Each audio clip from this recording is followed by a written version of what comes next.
We are live. Hey, family, how is everybody doing? Happy Sunday. We are here and we are ready to have the conversation. Hello, this is Attorney Thomas. Hey. Hey, Henry Phillips. I'm doing well. How are you, sir?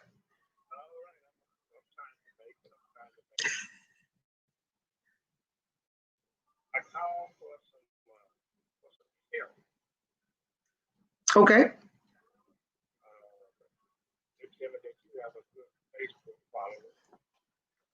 Pretty much. I want you to advertise for me a motorcade and drive in, get out the boat rally for October the 17th. I'm going to do it right now. Yeah, we're going to start the motorcade in Charlotte. We're going to go driving countywide. Okay. Then we're going to have the drive-in at New Life Church at 4 o'clock. Okay. My guest being St. Latrice and Benny have already over the Facebook. What he's saying. We want the people that as we come to their town to put some kind of sign or sign to encourage people to go or sign up their candidate and join the vote. All right, good deal. I got you. I'm going to do it right now. I'm on live as we speak.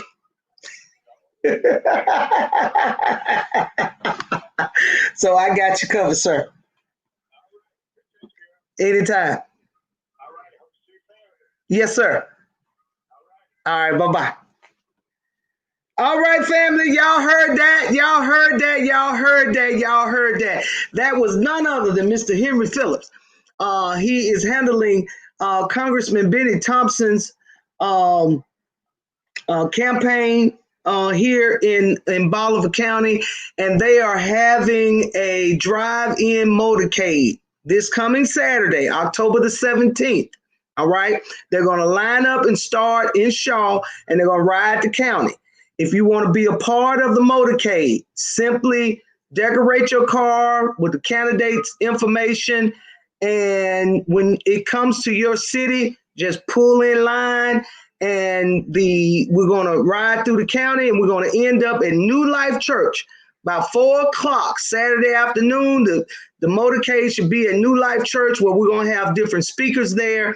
That's going to be addressing the up and coming election day on November the 3rd. So remember, it's this Saturday, October the 17th. We're going to have a drive-through. This is going to be supporting Congressman Benny Thompson, Senator candidate Mike Espy, and Supreme Court candidate Latrice Westbrook, and some local candidates are going to be there as well.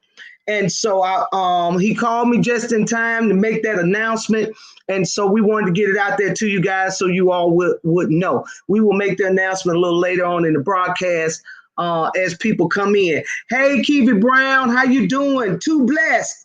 Hey, Sarah, how you doing? My brother's keepers. Hello from Atlanta. Baby, y'all had it going on this weekend. I know all about it. 10, 10, 20. Cynthia Bailey Hill. That's right. Had her wedding this weekend, who's a cast of the Real Housewives of Atlanta. I know they had it going on, all kinds of stuff. Hey, Alita Peoples, thank you so much for joining in. Everybody come on in. We're going to get started. Listen, you all know we're here every Sunday at 6 o'clock to discuss topics and issues that are prevalent for the upcoming election. And so this week, I thought it would be cool and nice for us to have a conversation with our millennials. We have a tendency to talk about them, We have a tendency to talk to them, but we rarely sit down and have a conversation with them to hear their perspective. God in heaven knows, I'm going to be honest, I'm not going to say that I understand everything these young folks got on their mind, but I will say that whatever they do have on their mind, it's worth us paying attention. They are voters. They are our future. And if we keep excluding them, the end result is not going to be good for us. Let me say it again. If we keep excluding them, the end result is not going to be good for us. I'm 49, turned 49 on the 26th of September, and one of these young folks is going to be a doctor that I'm going to have to depend on. One of these young folks is going to be an educator that I'm going to have to depend on for my child's education. I'm just saying, if we keep excluding them and overlooking them, it's not going to turn out well for us. The end result is not going to be good. So we want to include them, and we want them to know that we care about what they think and how they feel, and that what they think and how they feel, and that them as individuals are important to us because our future is dependent upon them. All right. So additionally, we have a guest that we're going to bring on that's going to bring us some information specifically about the school board election that's being held in Cleveland. It's going to be on the ballot. So if you live in Cleveland, Mississippi, or know someone who lives in Cleveland, Mississippi, and they have a child attending the Cleveland Central School District, you want to get on this live. So if you know somebody who has a relative, a student, whether it's their child, a grandchild, a niece, a nephew, a cousin, a stepchild, whatever the relation is, a godchild, whoever, however it is, and you know that they are not on this live, hook them up. Tell them to get on this live because we're going to be talking about that race and giving you guys some information, okay?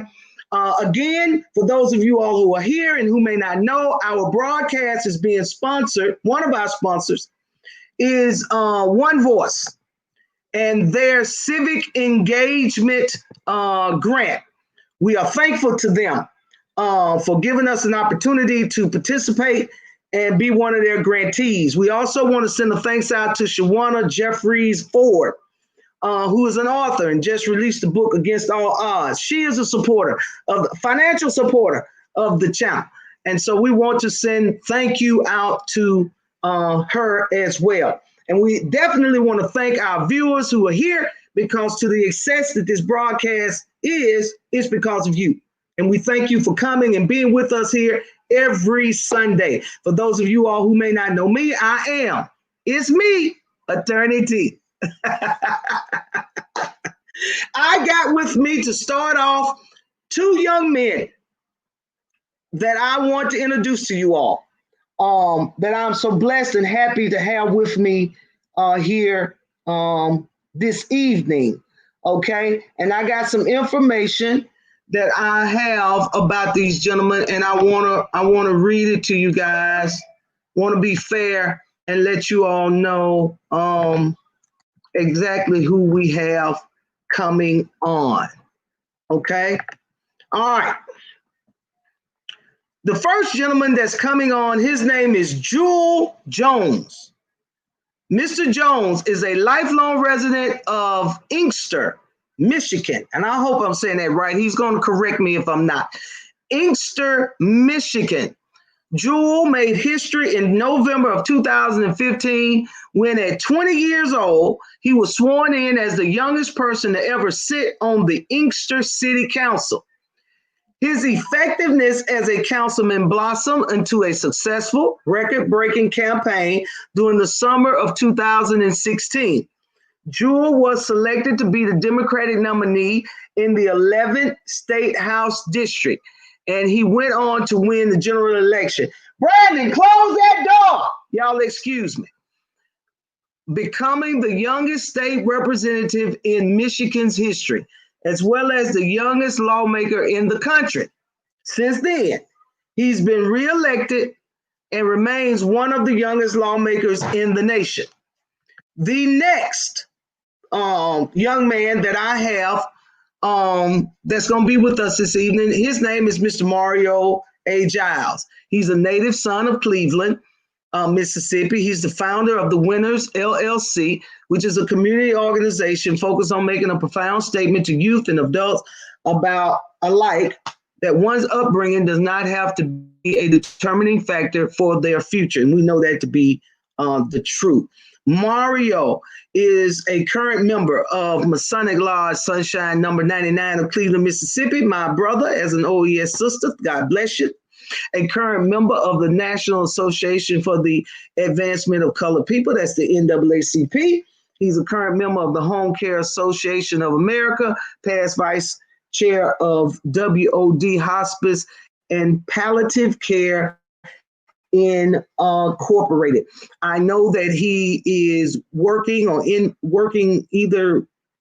I know that he's in the process of opening a new business, and we're going to give him an opportunity to talk about that as well. If you would please, and listen, y'all, hang with me because the sound effects are coming. If I can't get live people here so we can have a loud crowd, doggone it, I got some sounds and things coming because right now I want you guys to welcome these two young brothers, Representative Jones and Mr. Mario Giles.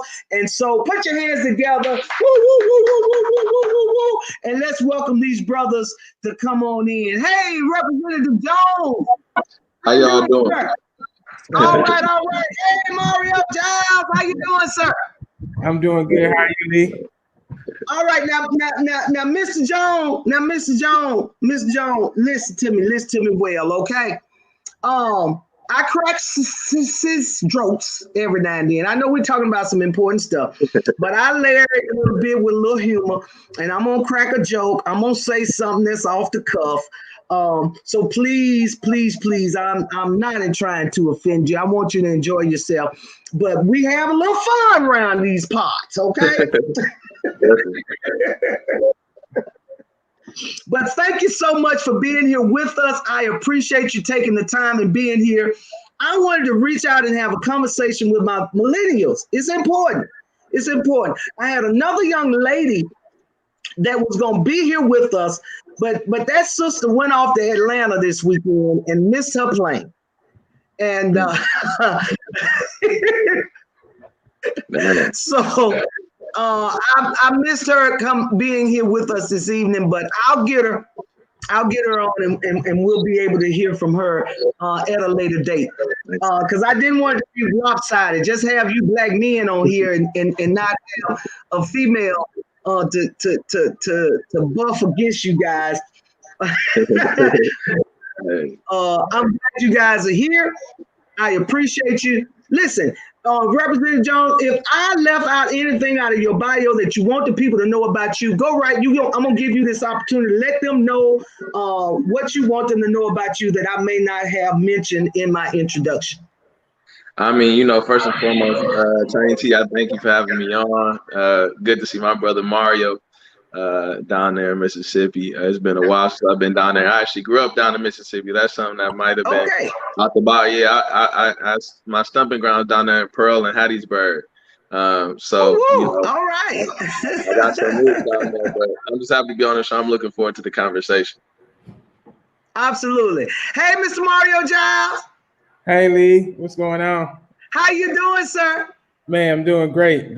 No complaints. Thank you for having me on. What's up, brother? Hey, what's good, Well, Ken? listen, absolutely.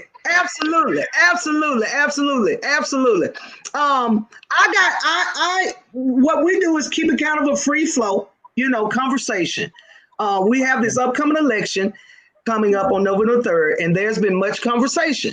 And I will admit, I have had some concerns because in talking with my young people, I'm hearing all kinds of things except I'm going to the polls and vote. Now, there are young people that are participating in the voting process. They're going to be at the polls. They're going to be lit up. They're ready. But there are a great number of millennials, and not just millennials for that matter, that are taking the position that they don't believe in. They don't understand those of us who say there is your choice, it's a choice between the lesser of two evils. No, neither one of the candidates are perfect. They both have their problems, shortcomings, or issues. But you still need to participate. Now, there are a lot of young people that feel like because they feel the system is rigged, their vote doesn't matter, it doesn't count. And even if they come and vote, whoever the powers that be decide they want as the president, that's who's going to be the president, regardless of what we say or do. And so I wanted to give young people an opportunity to address that. What is your feeling about that? Do you agree with it? What do you think? How do you feel? And what do you want the people to know? I'll start with you, Representative Jones. Oh, well, definitely. I think that a lot of times people count out the young vote. They count out the young people just in general. But what I would say is, folks like Mario, myself, Brother Jacorius who's down there, millennials and young people across this nation, across the world, even, as we look at Nigeria, they have a SARS thing going on with, police brutality. So many things happen around the world, and young people are always at the forefront of the action. They're always working on, the very front line, leading the effort. And I think it's so critical for young people to realize that very fact. And it's not time to drop the ball. We had to pick up the mantle because, like you were saying earlier, we're the next generation. We're the generation of change right now. We're going to be the doctors taking care of people. We're going to be the politicians and government leaders creating the laws. We're going to be the police enforcing different laws and protecting people. We're going to be the ministers with congregation and audiences listen to what we had to say. And so it's right now the perfect time for us to be involved. And one of the things about us being involved is just voting. And we have to do it because of so many of us. And we can really swing the elections. We can shape politics in our own communities and ultimately across this nation. But we have to at least participate in the system that's present in front of us. Absolutely. Mario, what do you think about that? I agree with Jewel. I think we have to start somewhere. And I'm one of the people that was very, very unsure about this election myself. And I think you and I had a conversation about that, didn't we, Mario? About it. And honestly, I actually told Lee I was gonna, depending upon his VP pick, I was going to possibly sit out the presidential election. I was going to vote in everything else, and I was going to possibly sit out in that one because I think it's time for us to start receiving tangibles, not just, words. And like I say, all of them have records that are shaky. Nobody is perfect. Even us, we have, made decisions that a lot of people may have thought wasn't the best. But my thing is this.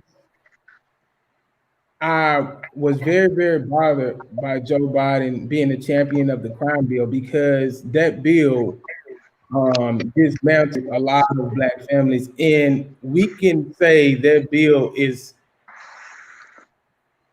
one of the main reasons Black males are at the bottom right now because it stripped away so many families for minor things. We have so many brothers that are incarcerated that weren't for, some of them have life for small marijuana infractions, what I'm saying? Maybe 2 or 3 of them.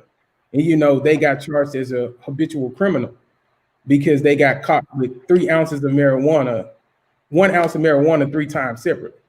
So those things, I want to see what he does or how Kamala can get him to right some of those wrongs, possibly set a lot of those brothers free. And so as this thing goes on, I'm going to be looking into that because that's one of the main things I'm focused on with him, because it's time to start correcting some of the wrongs. And I know Sister Kamala will hold him accountable. I do truly believe in that. But us as millennials, we have to get involved. We have to realize it. And I know everybody is not going to go out and do as me and Jewel and a lot of other of us do, but it's our job to take the information back to them, and meet them where they are. And, connect with them and let them know, what's going on and how to get involved. And because I get so many text messages, emails, phone calls of people asking me around about this time, how do I get involved? What can I do? I want to do something. How do I do it? And like I tell them, and a lot of them, like Jewel always tell me this, you'll never be ready, so just go for it. You know what I'm saying? If you try to wait till you're completely ready, you will never start. I agree with that. A lot of people also think like I have to have this in line, I have to have that in line to actually do something. Just go for it. You know what I'm saying? And just put your feet on the ground, even if it's knocking on doors and talking to people, and and if you don't know, ask. You know what I'm saying? And so, and that's just what I believe in. And like Joel said, we've always been on the forefront. Even if you go back to the days of when John Lewis and all of them, John Lewis was 19, 20 years old. John Lewis didn't start activism at 50 or when he won the congressional seat. He was 19 and 20 years old, getting beat, all halfway to death. You know what I'm saying? Fighting. So, you don't have to be, and a lot of people don't know that about John Lewis. A lot of us younger people don't know that. You know what I'm saying? They really think that his work started when he became a congressman. So I talk to a lot of people that don't understand that part of him. But I mean, I'll just tell them, just go for it, get involved, and start now. Well, I tell you, I'm glad you brought up John Lewis, because most of the people that I've talked to, young African-American males in particular, that I've spoken with, their concern with Joe Biden is just that 1994 crime bill. And this is my response. Y'all tell me what y'all think about it, and either one of you guys that want to respond can. I find it interesting, and maybe it's just because I'm a Black woman, and I'll take that, okay? But I find it interesting how African-American men got a problem with that 1994 crime bill with Joe Biden, but don't have a problem with John Lewis, who supported it. And as a matter of fact, the entire Black caucus supported it, which at that time was majority African-American men. And yet those African-American men that was a part of the Black caucus, we still support, we love, we know what they gave. Many of them were out there on the front line, just like you said, Mario, sacrificing their life and their families for the benefit of Black America as a whole, fighting for the soul of America. And we have no problems with that. We have no problems with those African-American males telling us that at the time, they thought they were doing a good thing. They realized they were. But when Biden says, hey, at the time, thought it was a good thing, I realized it wasn't. We don't give him the same forgiveness, the same grace as we do our African-American men.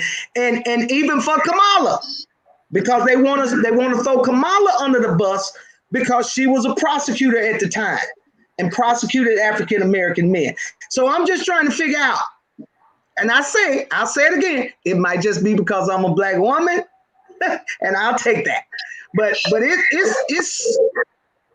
it's a little interesting how the sister can't get a break, but the brothers can. Y'all go ahead on and address that. Well, I'll say I'm not hard on Kamala. I'm really not. There's a few things that but if I wait to support somebody that's perfect, I'll never support anybody.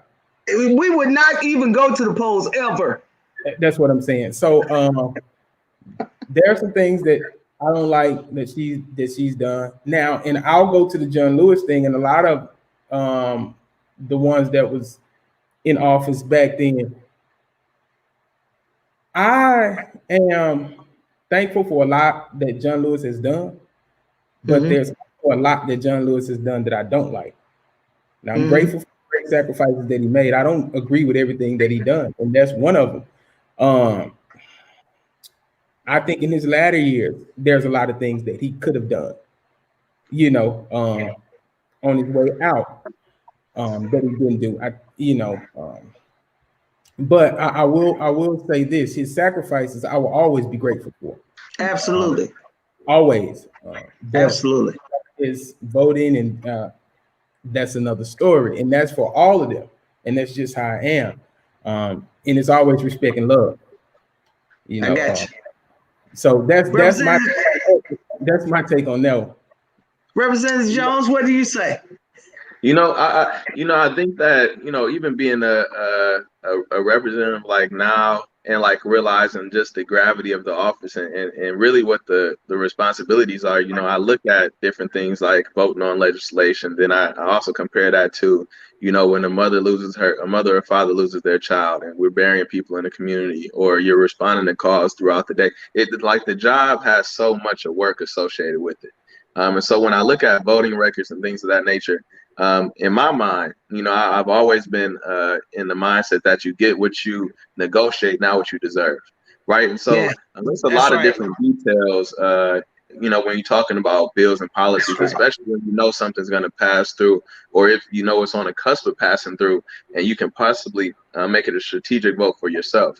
And so, putting the records aside, I'm not really, and of course, the crime bill had a lasting impact on our community. But I think at the same time, same way we make mistakes, in the same way that we have many things that we've all done personally back in the day. And we would like to, a lot of things we would wish we could just erase. Right.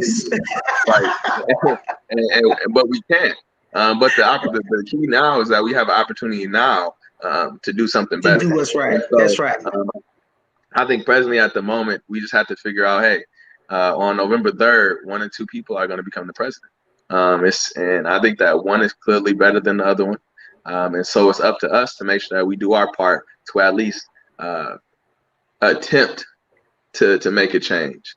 And so, when people talk about the voting records, that's one thing, but that's just one, that's one aspect of the job. And I agree with my brother Mario here, regardless of what we wanted to see, John Lewis do, regardless of what we wanted to see President Barack Obama do. I know that's right. Our figures in our history, and we have to give them their respect because they did something that we have not done. They've picked up a task and a mantle that we just, quite frankly, don't know what it meant. We don't know what they had to go through, and so just off the strength of that, we have to respect and love them. Of course, we can be critical of them, but at the same time, we have to make sure we're doing our part. Like Brother Mario was talking about, his brother just opened his storefront in his community. We have to do different things to make sure that we actually invest in ourselves and in our people, and not just always be critical of others. And so, the crime bill was what it was, but it's 2020 now. We got to figure out what we're going to do now to heal our people.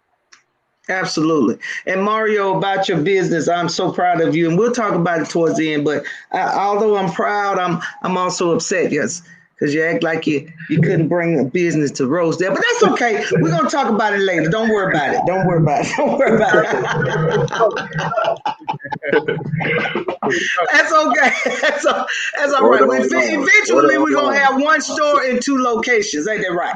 Yeah. All right. All right. Listen, I want to talk to you guys. Did y'all watch the vice presidential debate? Yeah, I've seen some of it. Me too. Okay, I'm ready. Cool. What'd you say, Mario? I'm ready to make America fly again. Yeah, I've seen that part. Listen, I got a question.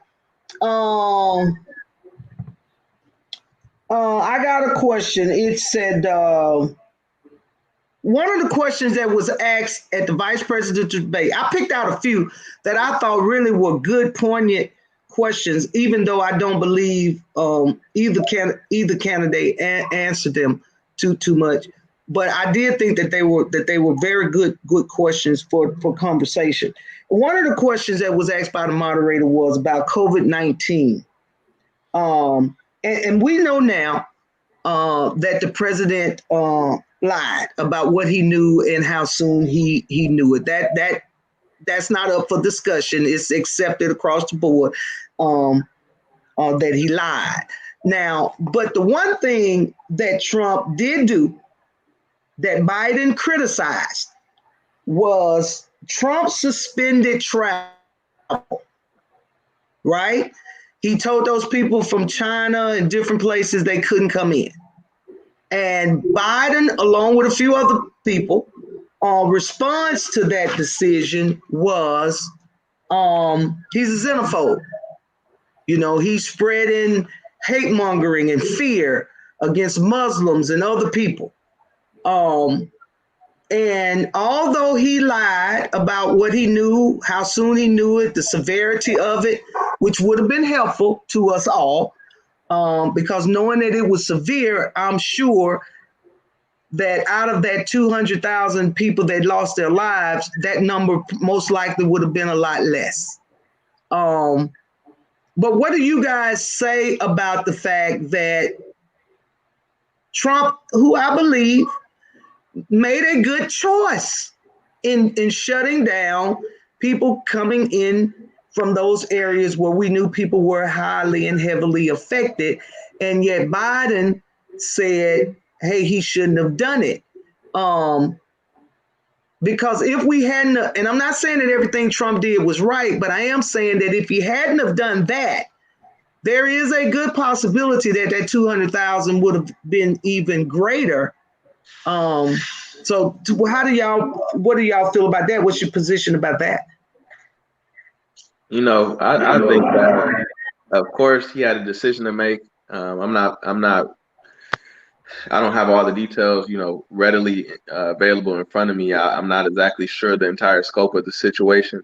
You know, he's the president. He gets to make those decisions. I would say that I'm never a fan of, you know, I'm an open borders kind of guy. You know, I believe that people should be able to travel freely as they want to. But I think that, of course, there needs to, when you have a pandemic or a serious situation going on, of course, you have to make sure you have certain protocols and procedures in place to minimize any kind of problems greater than what's already there. But I'm not going to be super critical of his decision. Yet he made a decision because he had to. And Biden had an opinion, which we're all able to have opinions. And so different things like that, I think, is just rhetoric too at the same time. You know, we could be in the midst of a very serious pandemic. Of course, we know people are dying. But, you know, I can't say wholeheartedly that it came from any particular spot. I can't say wholeheartedly that this pandemic is an actual thing. I cannot say with every bone in my body anything. That is natural, huh? It could have been man-made. Correct. I cannot put my full faith and support behind any of that. It was just opinion. Yeah. What you say, Mario? I agree. You see what I put down there, right? Allegedly, because I don't want Trump coming after me, y'all. I don't want my own burned. I don't want to. I mean, we don't know where it came from. It came from, what is it, 1600 Black Lives Matter Avenue. You know, so I'm in agreement with that. I don't agree with nothing 45 does at no point in time. I know he lies a lot. I swear for God. And I'm not saying that all presidents don't lie, because we do know just by common sense, there are certain things that may get leaked that we know about, but the president cannot tell us. And so, you know, for national security reasons, there's just some stuff they're gonna have to lie to us about. That's just what it is. And I think those of us who have common sense kind of know that. And so, okay, sounds good. All right. Okay. All right. Well, let's see here now. What my next question was, they didn't ask this question, but Kamala Harris brought it up. And that was Trump's taxes, right? And she made a point that I thought to some degree was important. And that was the fact that Trump was in debt to the tune of $400 and something million. And wouldn't it be nice to know who he owed that money to? Can y'all tell me why y'all think that's important, to know who the president is in debt to? Because I think it's important because he's the commander in chief. And I mean, if you're in debt, a lot of the times now I can make it personal. If I'm in debt with someone or someone is in debt with me, then if I need a favor, they're more likely to give it to me because they know they owe me. So I think with the commander in chief, I think we need to know that. So what if that 400 million is owned to Russia? Then we understand why he's doing what he's doing with them. So I think it's understood. Now, as far as his taxes and him paying $700 or whatever he paid in taxes, I mean, if he did it legally, I mean, cool. I mean, if you a multimillionaire, I mean, nobody likes to pay taxes. I don't. I pay more than $700, but I don't like to pay them. I mean, anything that I can find out when my tax preparer before my taxes. Can I put some shoestrings on there I bought? Can I put him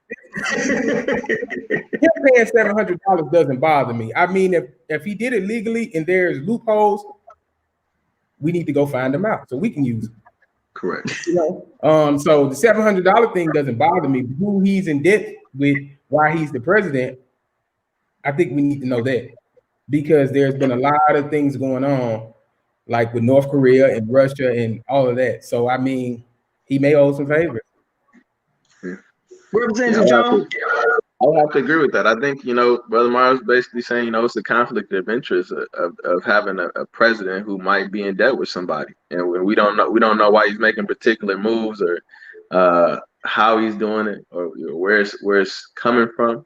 And so it just helps us have a clearer this perspective of someone if we know exactly what they're dealing with. And I don't know. He's an interesting fella.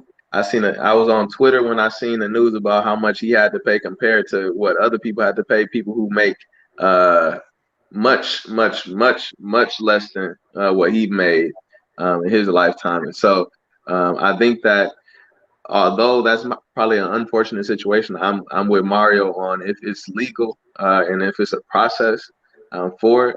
It's not really a point of argument because that's the way the system was set up, and that's how the system is supposed to work. And he's making it work for him. The most that we can do is encourage ourselves to, shoot at Trump. How did you do that? Well, that's what I said, Representative Jones. I want to see his taxes so I can see what he wrote off and know what I can. Because if he can write it off, baby, I know I can. I mean, he wrote off $75,000 on half. You understand? I'm trying to get my business suits written off. I'm trying to figure out what tax preparer you working with because mine is being real strict with me. But but I agree. We have a thing called the tax code, and he pays people to read it and find out what he can legally and legitimately write off to his benefit. And so I want the African American community, I get your frustration and your anger about it. And yes, I mean, come on, guys. We know it is nowhere near close to being fair for somebody who makes $1 billion, right, to pay less in taxes than his secretary.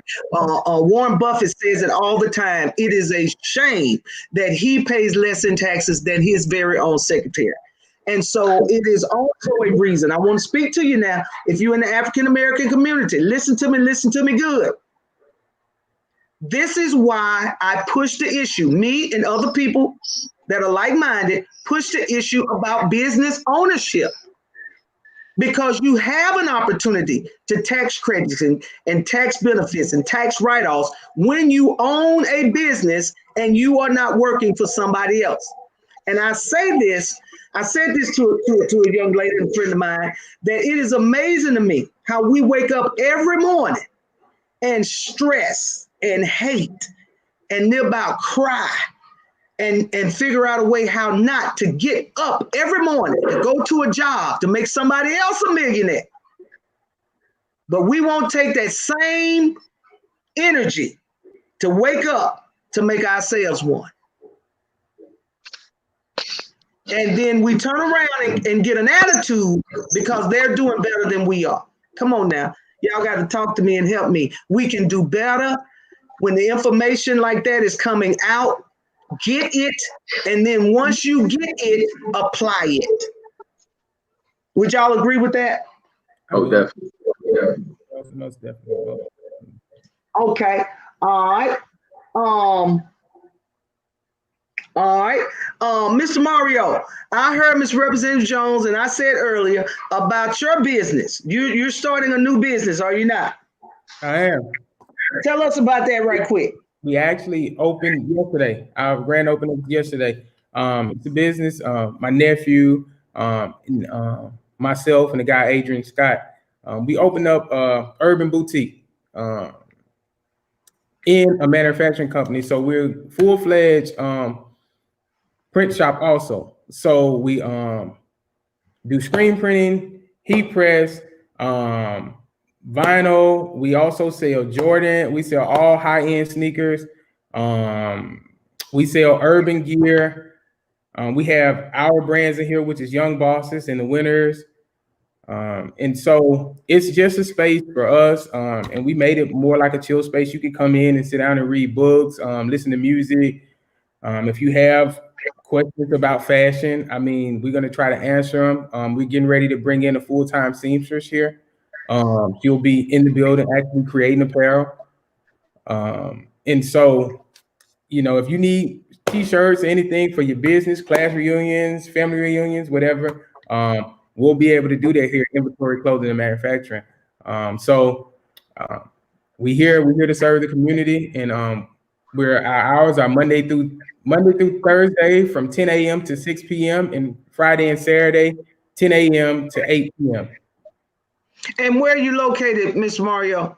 We're located 114 North Street in Cleveland, Mississippi, which is downtown Cleveland. We're in the old Steve's Cleaners building. Okay, all right, okay. That's on the same street as Cairo Elite, Dr. Rogers' place, right? We're right next to Dr. Rogers. All right. Tell the people how they can get in touch with you, Mr. Mario. Well, you can get in touch with us through Facebook, Inventory Clothing, Instagram, Snapchat, inventory.ms, which stands for Inventory Mississippi, because we plan to expand inventory maybe in the next 5 years or so. And so we may have one that's Inventory Rosedale. Absolutely. Absolutely. You're going to have to, son, or you're going to come up missing. Okay. All right. I ain't playing. I got your back, bro. Oh, no, he did. No. As we're talking about that league, Drew, I want to ask you, how's the governor doing? I know y'all have a close relationship, and I read that like 6 or 13 guys got arrested for plotting to kidnap her or something. Yeah. The governor's doing well. You know, she's a very strong. I think she's a strong governor. She's a strong woman. And so the feds and other law enforcement agencies have been surveying these gentlemen for a while now. Different militias linking up, other kind of folk. And basically, these are domestic terrorists. They're plotting to take the governor. They're plotting to take over the state capitol. Basically, a coup. You know, they want to overthrow the government. Essentially, they want to take the governor and go try her in one of their little camps somewhere in Wisconsin. You know, some.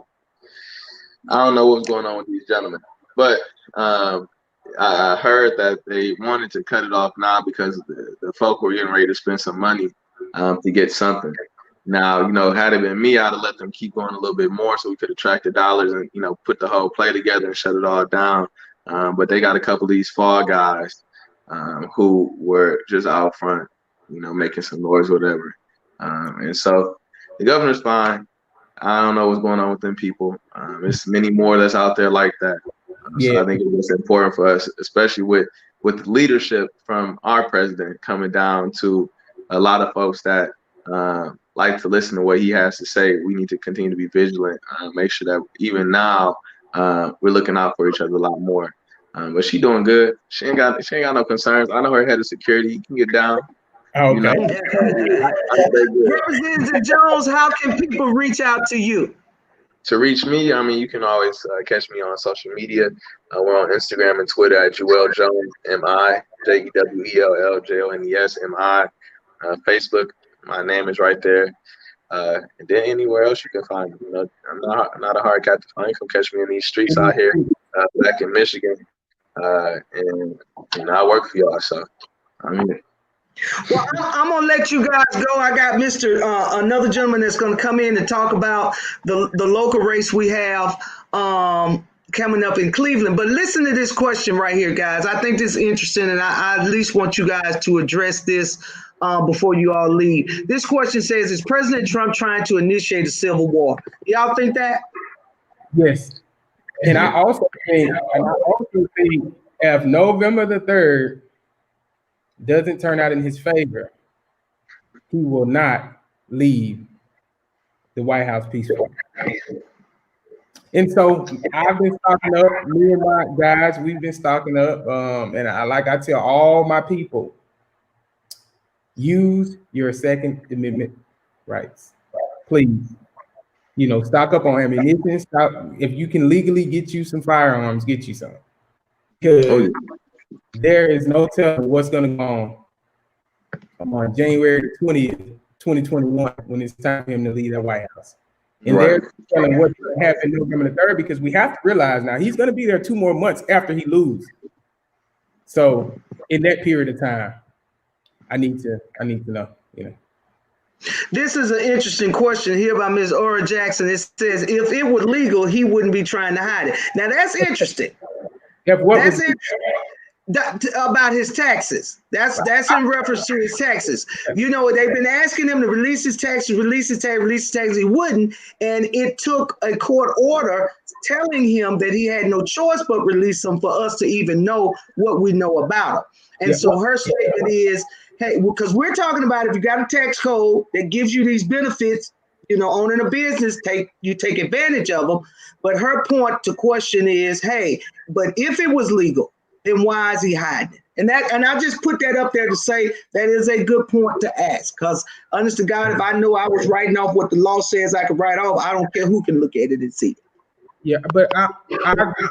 I don't know if it's illegal because he's hiding it. Because we just don't go around throwing out taxes. No way. But again, he's the president. Like nobody goes around and be like, "Here, Joe, look at my taxes." That's right. No, the average person does not do that, but the leader of the free world can't take a position that he can. Because one of the reasons why I think he took the position that he wasn't going to show his taxes is because of that $400 million that he owed, and we've yet to find out who he owed it to. Although we do know that banks in the U.S. stopped loaning him money. Yeah, I do agree. I know it should have been shown, and of course, I know it's something that I'm not saying it's illegal because he's hiding. I get about to $700. Legal, then it's okay. We just need to figure out how to do it. I think he has some. I think he has some things in there he doesn't want us to see. But what I'm saying, it may not be illegal. He just don't want us to see it. Right, absolutely. But that's why I say I want to see it, because I want to see what he's writing off, so I know what I can write off. Because if you're gonna do it for him, you're gonna do it for me. I'm getting my write-off. Bless God, hallelujah. All right, guys, I appreciate you so much. Mr. Representative Jones is here from Michigan. He is from one of those Democratic ran states that the president says is being ran into the ground. I just want y'all to know that. I want y'all to know that. Bless God. Thank you so much, Mr. Jones, for your time and the opportunity you gave us to lend your voice to the conversation. I appreciate you so much. I am so proud of you for being the young man that you are and the great things that you've accomplished thus far. And it is my hope and my prayer that I will see you on a bigger stage soon. And we'll be praying for that, for those opportunities to open for you. Mario, thank you so much, young brother. I appreciate you when you call me, even though I don't want to answer. But you have. I do. I'm going to always answer for you, brother. And I thank you that when I call you, you'll answer me, even if it's short notice. If you can help, I can honestly say you definitely will show up and help. And I'm very appreciative. So I said thank you to you too. I appreciate both you guys. Okay. And we're going to be praying for your business to grow because Rosedale is open for business, my brother. All right. Y'all be blessed. I'm gonna let you guys go. I hope you all will stick around though and still join in and listen to the conversation. But I do appreciate your time that you gave us this afternoon. Will do. Peace and love. All right, bye-bye. All right, family, I want y'all to watch this right here. And then I have Mr. Ed Duvall is coming on for us to talk about the school board race. All right, I got something for you. I'm gonna see if I can make it happen. Let me see here. Hold on a second. Let me get this in, get this done. Give Mr. Duvall an opportunity to come on back in. And you all take a look at this for me right quick while you're waiting on Mr. Duvall. Most of us know our country fought a civil war in the 1860s, but less is known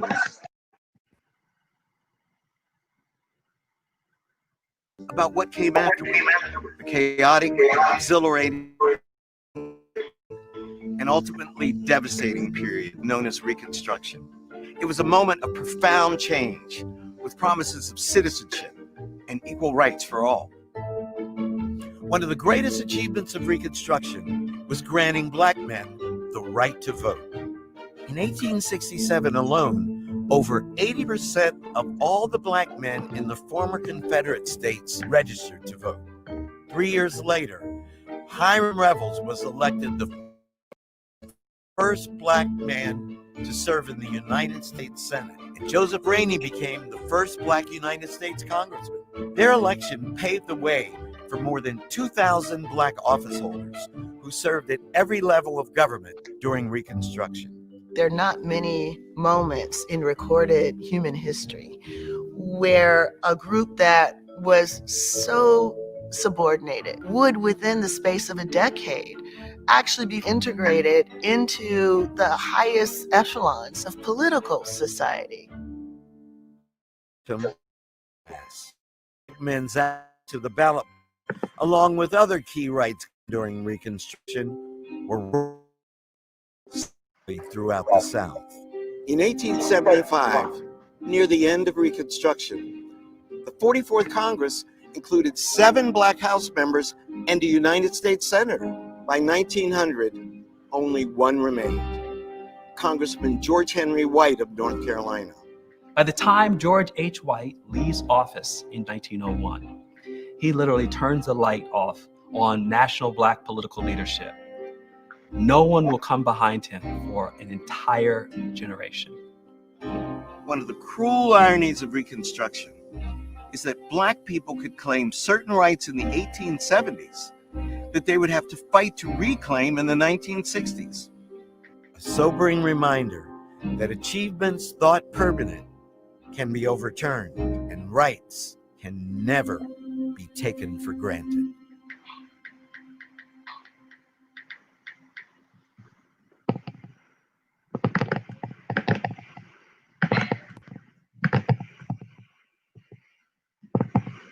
Hi, I'm Brad. All right, guys, we're back. I hope y'all enjoyed that little bit of video. There's a gentleman in that video by the name of Blanche K. Bruce. I hope some of y'all saw that. We have a park here in Rosedale that is named after Blanche K. Bruce. Okay, little history note for you. Mr. Duvall and I are on the video, on texting, trying to figure out what kind of technical difficulties we are having. He was here before and here a couple of times, and now I get ready to bring him in. Bless God, I don't know where he is, but I'm not gonna hold you guys because I know we're coming up on our hour. We wanted to talk about the upcoming local election, the school board race that is taking place in Cleveland. Okay. The 3 gentlemen that's involved in that race is Chris Johnson. Help me, Dr. Shepard. Help me, Dr. Shepard. Is it Dr. Ken Brown? Is that his last name, Dr. Ken Brown? And I cannot think of the other gentleman named the incumbent. I think his first name is George. Y'all help me now. Y'all help me. Y'all help me with these candidates. Y'all help me with these candidates, okay? Cause help me. Dr. Shepard, you still on? Here he comes. I got it. Here comes George Evans. There he is, George Evans. Thank you, Miss Jackson. Thank you, Miss Shepard. Here he comes. Here he is. Hey, Mr. Duvall. You hear me? Take yourself off mute.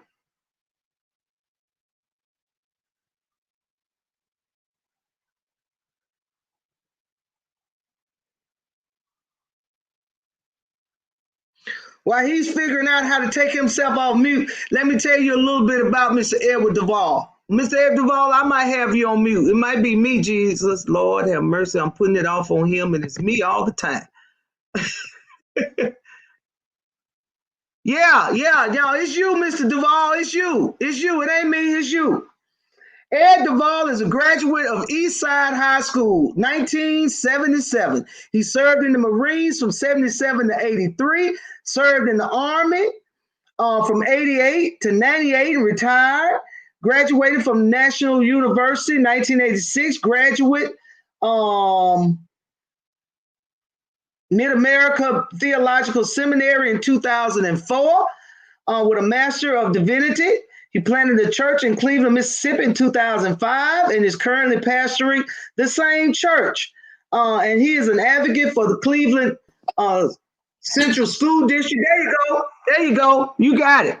No, you had it. Go back. You had it. You put it back on mute. I'm good. There you go. Yeah, there you go. All right. This is Mr. Edward Duvall, y'all. And he's gonna help us bring us to light some of the issues surrounding this school board race and the importance. You know, a lot of times in an election like we got coming up, where we're talking about the presidential races, we're talking about congressman races, senators races, and a whole bunch of good stuff. A lot of times we overlook what we call small races, the local races. And the school board race is very important because these are the individuals who are making the choices and making decisions that affect your kids that are going to school in that district. And these are decisions that are going to have an immediate impact on your child, cousin, nephew, niece, whoever it may be, and on you. So thank you, Mr. Duvall. I want to have everybody welcome you. I'm getting some other sound in here. Coming to you soon. Mr. Duvall, help us understand this school board race, who all is running, and that kind of thing, and what the important issues are that the people need to know about. Yeah, for this election, we have three individuals. We have George Evans, who is an incumbent, and Chris Johnson, who's running, African-American descent, and also Dr. Ken Brown, who's of African-American descent. Now, Dr. Ken Brown ran against George Evans last year. And not last year, but last election. And the last election. Right. It was a closely contested election. And he lost by, a few votes, a few percentage votes. And his intent was to run and to really defeat George Evans this time. But however, Chris Johnson decided to run against him and inject himself into the race. And so we got three candidates. And what I can say about Dr. Brown is that he's the only candidate that's in the race who believe in and who wants to build a new school at its central location.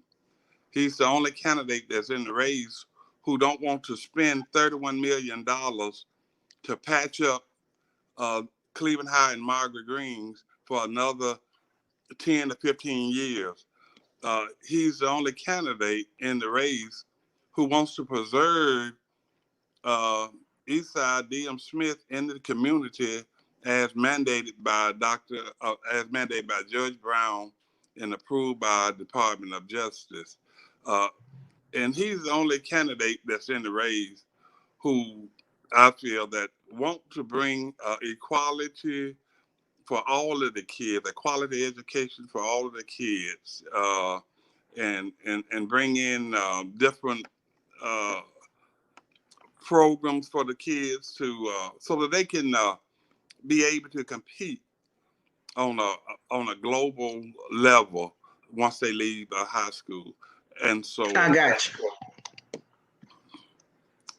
But this race is important, really, because it's more important than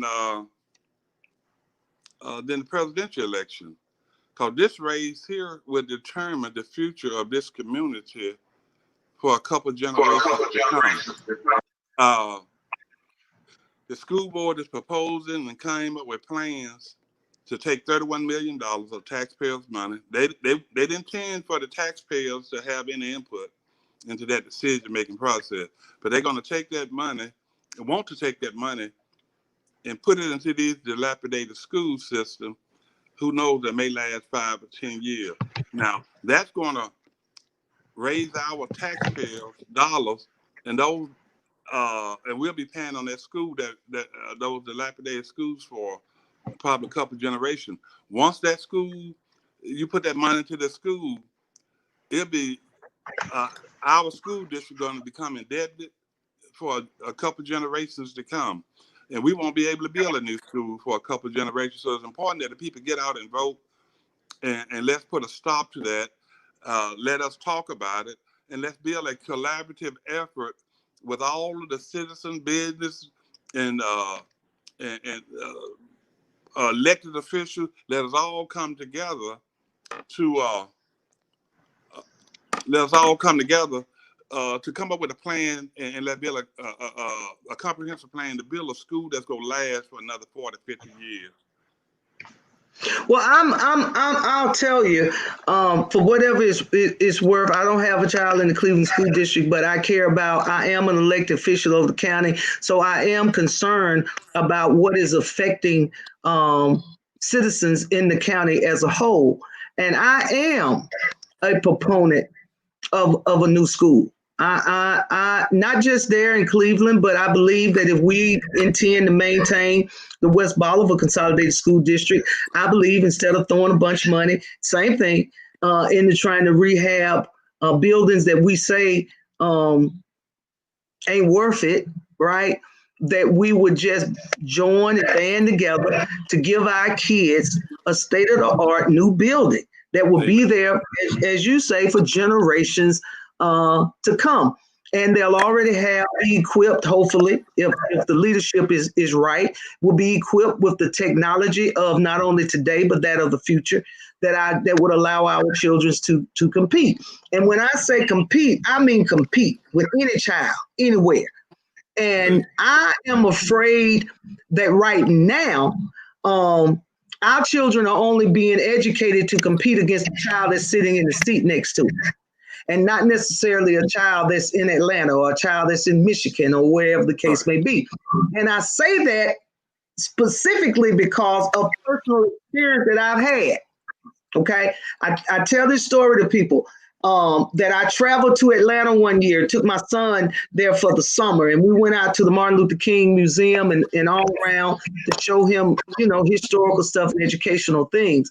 And while we were there was some students there from the local school district. He was 7 at the time. The children that were there were 6 and 7 and 8 years old, respectively, around that age. And it was interesting to me because there's a section in that museum that is about Mahatma Gandhi, okay, and his relationship to King. And the students came in that room and they were having truly a conversation. And for a 7-year-old, to me, it was an intellectual conversation about Mahatma Gandhi, his relationship to King, the importance he played in the civil rights movement. I mean, these are students, 7-year-old that's having this conversation.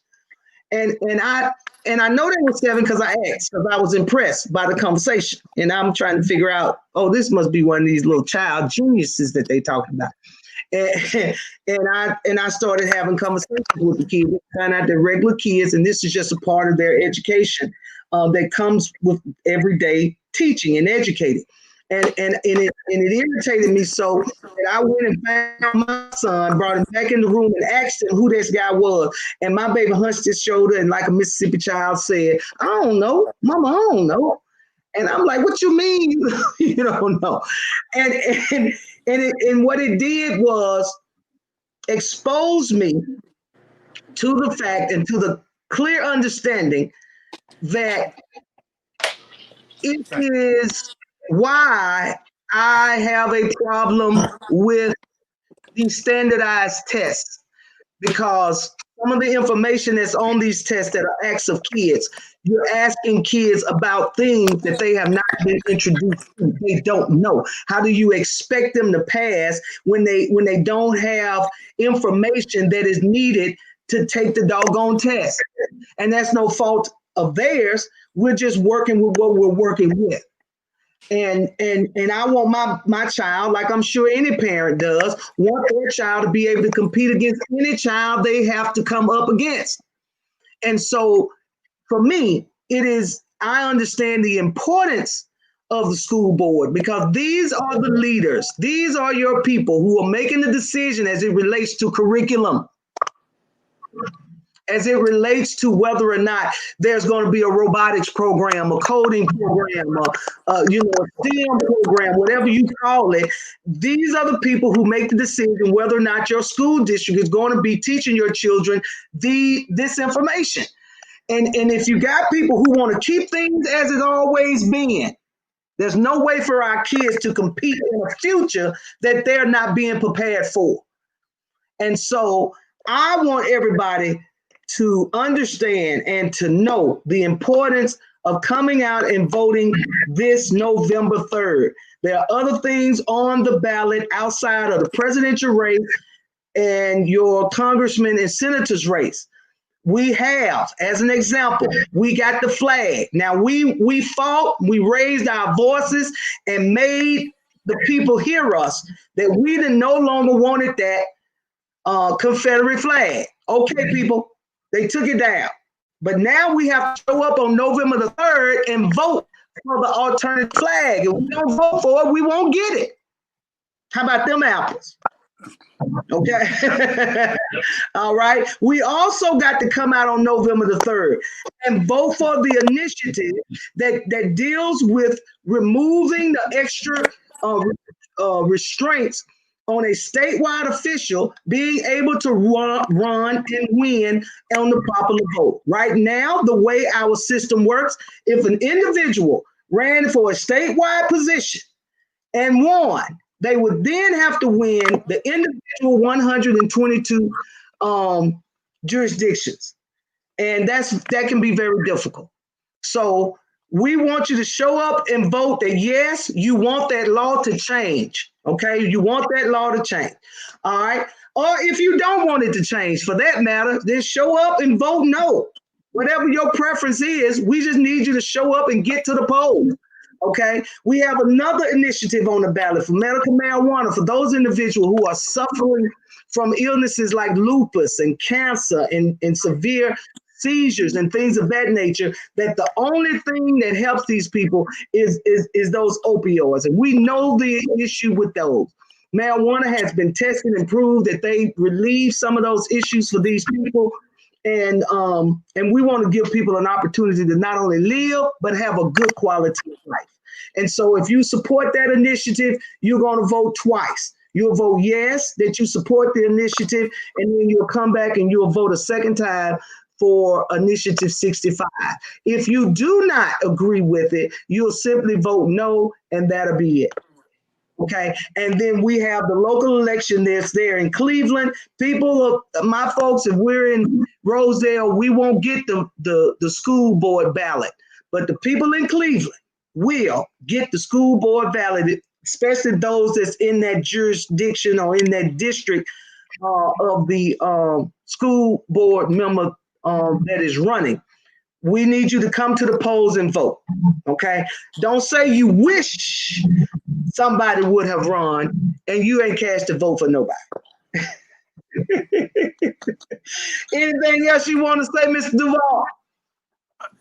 Yes, Dr. Ken Brown is the most qualified candidate that's in the race. He's been in schools system for over 30 years and had every job you could have within education, from teacher to principal and working for staff. And so he's well qualified, best qualified candidate that's in the race. He's going to represent both communities. He was a student at Eastside and also a student at Cleveland High. So he understands both cultures and he understands the dynamics that goes on in the Cleveland School District. And he's determined and he got a vision to try to bring these two cultures together for the betterment of our students. And so he's the best candidate in the race. And I just pray and hope that people will go out and recognize that and support him come November 3rd. And I want everybody to know that I reached out to Dr. Ken personally. I did speak with him about being on, but because of some personal situations that he's having going on and experiencing with his family, he was not able to be here. And we understand that. And our prayers go out to him. So I'm gonna ask you guys, please send your prayers to Dr. Ken and his family because they're going through right now. I also spoke to Mr. Chris Johnson and invited him to come. He told me that he would think about it and consider it, but I did not hear back from him, so he is not here. Mr. George Evans, I did reach out to someone trying to assist me with getting in touch with Mr. Evans to inform him and invite him, but we were to no avail. That I just wasn't able to reach him or contact him. Anybody who wants to come, if you're on the ballot and you want to come and have a conversation with the people, we're opening the floor. This platform, once again, is being brought to you by One Voice and their civic engagement grant. So we're not here to tell you who to vote for. Under the rules of the grant, I can't tell you to go vote for Dr. Ken, go vote for Chris or Mr. Evans. I cannot tell you that. All I can do is create the platform that will allow you to hear the voices of the people that are seeking your vote, and you make that decision and determination. I do want to speak to something that I see in the comments, and that is about 2 African-American people running and 1 white candidate running. We know history has shown us, history has taught us that in these types of situations, that usually works against us. That usually works against us because what it ends up doing is splitting that black bloc vote. Okay. And when that is split, it usually creates an opportunity and an avenue for the incumbent to walk in. I am not saying that any candidate that's in the race has intentionally created this situation. I'm just saying that has happened to us in the past. That has happened to us in the past. And currently, it still happens. That's just a fact. And so I just want to bring that to I want to bring that to the listeners' attention that we want to be smarter than that. You know, the thing about the devil is this. For those of you all who believe in a thing called the devil, to whatever extent you do believe, the devil is an individual, or his strategy is the same. And he might use different people, different faces, but the strategy is the same. His strategy is to steal, kill, and to destroy. That's what it is, to cause confusion. And it's the same period. Whether it's in 1989, 99, 2009, 2019, or 2020. That doesn't change. And so what we want to do as a people, as a community, is stop falling to the same doggone tricks. To the same tricks. We don't want to do that. It's time out for that, okay? So let's use our common sense and let's use our intellect. Let's go to the polls on November 3rd and let's vote in our best interest. Not only in our best interest, but what's in the best interest for our young people and what's in the best interest for our community. Guys, I'm telling you, at some point we have got to get to the place where we understand that what's good for all of us is good for one of us. I don't know if that'll ever sink in, but doggone it, I believe it, and I say it again. What's good for all of us is good for one of us. So let's vote in the best interest of our community. What is going to push us forward for the better? Go ahead, Miss Duvall. Yeah, I just want to address that issue. You know, all my life growing up, you know, Big Mom and them always told us that our race is like crabs in a bucket. You know, when one of us tried to ascend, another one would come along and pull us back. And so what I have seen, especially in Bolivar County and in this Delta, is that when one of us are getting close to get over that hump, as far as becoming an elected official, then that there's another one will come along. Now I've seen too much money into politics for people will pay these guys to run against one of us so that they can dilute the vote. Now I'm not accusing nobody of that, but this has been a business as usual here in Cleveland, particularly in Cleveland, and other. Oh, it ain't just in Cleveland. They doing that all the time.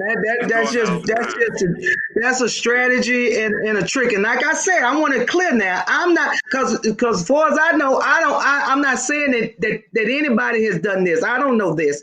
I'm just saying that when we have two people of the same race running against one race, it's going to split the vote. That's just a reality of the situation. Yeah, that's just a reality of the situation. But I'm not blaming Dr. Ken of doing that. I'm not blaming Mr. Chris Johnson of doing that at all. Like I said, and I told Dr. Shepard this, I know Chris, and that I know of him, he's a good dude. But I also know of Dr. Brown, and I know of him to be a good man. And so I just want us to come out on November the 3rd and let's do what we know to do, and that's vote. Okay, let's vote. All right. The other side, whoever the other side is, whatever side you on, then the other side. Goal is for us not to come out and vote. They're dependent on us to stay home. So let's change that. Let's fix it. Let's change it, and let's show them that we are just as interested and involved in what's going on in our community, in our country, as everybody else is. Okay? Because I'm afraid that if we keep removing ourselves from the process, right? If we don't participate in the process, why does anybody have to do anything that we ask or demand?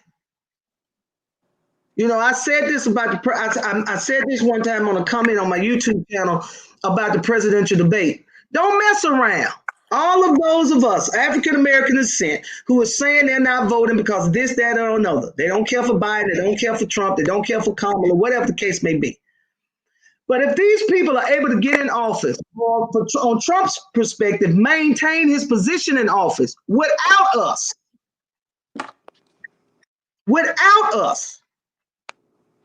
then they're not in any position to have to, nor can we make them do anything for us. I'm just saying. That's my point. That's my opinion. And everybody got one, and y'all welcome to disagree. Drop it in the comments if you do. I want to hear it. Mr. Duvall, I thank you so much for your time. I appreciate you coming in and giving us the information that you did about your candidate and about this race, because that's good information for people to know that there's $30 million on the table. Do you want it spent patching up old buildings, or do you want it spent building a brand new facility for your children to be educated in? I think that's a good and important point and good fact, sir. Thank you so much. Thank you very much. Appreciate you. All right. Have a good evening, Mr. Duvall. Thank you so much, sir. All right. Thank you. Okay, bye. All right. All right, family. Thank y'all so much for tuning in. We ran over a little bit. We had a little technical difficulties going on there, but I believe the conversation was good. Thank y'all so much for joining in. Listen, do not forget, don't forget this Saturday, October the 17th, okay? Congressman Benny Thompson is having a drive-through caravan, a motorcade, and he's coming across the county. When he comes to your city, have your cars marked up, put the signs on them, put the streamers on them, put whatever you want to on them. You can put a body on them if you want. Get in the motorcade and let's meet up at New Life Church in Cleveland, Mississippi. If you missed the motorcade, but you want to be where the real drive-in gonna be, where the speaker's gonna be, then meet us at New Life Church parking lot around about 4:00 p.m. on Saturday. I will be there. Okay, so don't meet me there, beat me there. I appreciate you all so much. Again, we want to thank One Voice and we want to thank Ms. Ford for supporting the channel. If you want to support the broadcast, if you think that the information that you've been receiving has been vital and important and you like it, please, please, please support us, guys. Help us out a little bit. No amount of money is too little. Okay, it is going to the nonprofit, our nonprofit, which is the I Believe Project.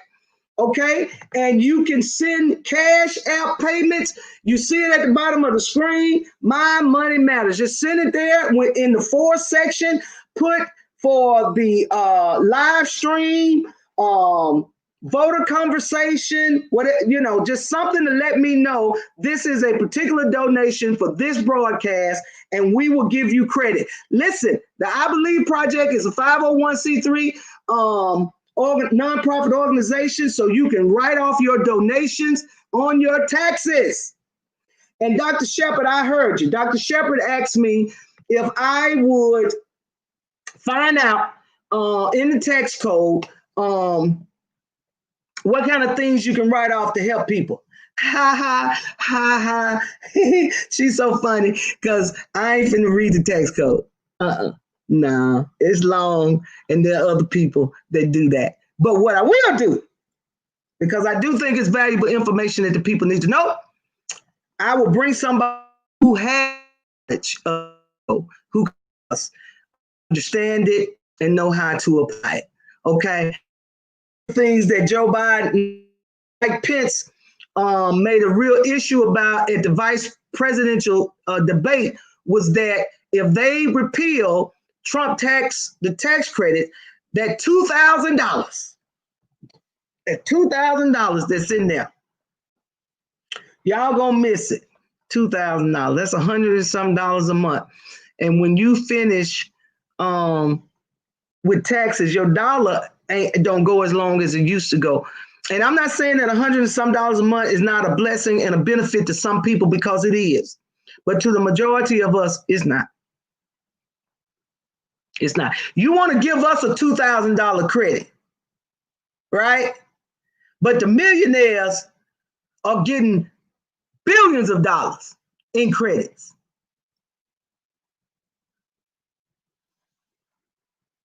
But we're going to bring somebody on who understands that stuff and who can help us explain it, okay? I'll do that for you guys. I appreciate you guys so much. I love you. Enjoy your Sunday evening. Spend time with your family. Love one another, guys, okay? Y'all do that for me, okay? We're in Strange times. Strange times. And love is going to get us out of it all. Love is going to get us out of it all. Okay? All right. I appreciate you guys for joining in and hanging in with me. Hope you guys enjoyed yourself. I hope the information was beneficial to you. So have a good evening, family. We love you so much. Hey, listen, this ain't got nothing to do with the voter conversation, but I just want to tell y'all this so y'all know. So y'all know, okay? I did an interview with a young lady about one of my wretched stories that I do on my YouTube channel. And it has made its way through whatever, the tunnel, the funnel, whatever you call it, to now being discussed with the show that's called The Real Housewives of Potomac.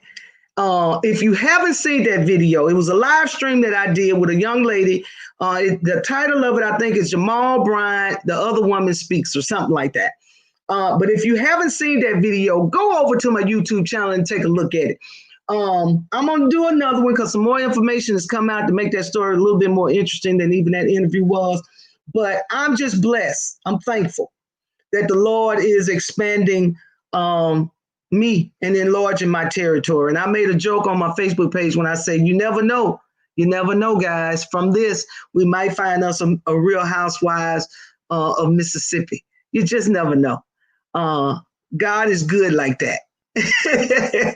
So y'all pray for me, pray for the broadcast. Happy Clergy Month to all the clergy out there, including my pastor, Pastor Eleanor Littleton. I love you to death, and ain't nothing you can do about it. I know you're gonna fuss at me, but it's okay. Love you, love you, love you, love you.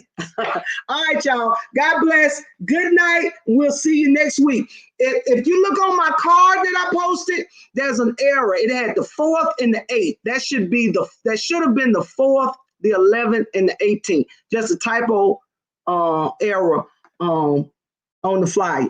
Okay, but I'll see you guys next Sunday evening at 6 o'clock. God bless you. Have a good night. And as usual, we'll see you next time. God bless everybody. Night, night. Bye-bye.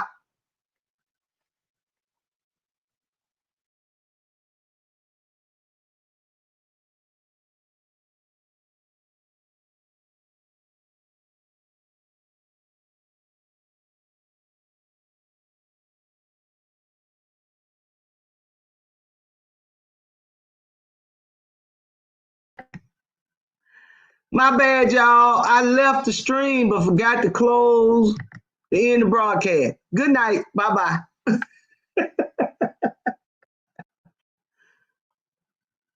Hey, Jay in Paris, how you doing?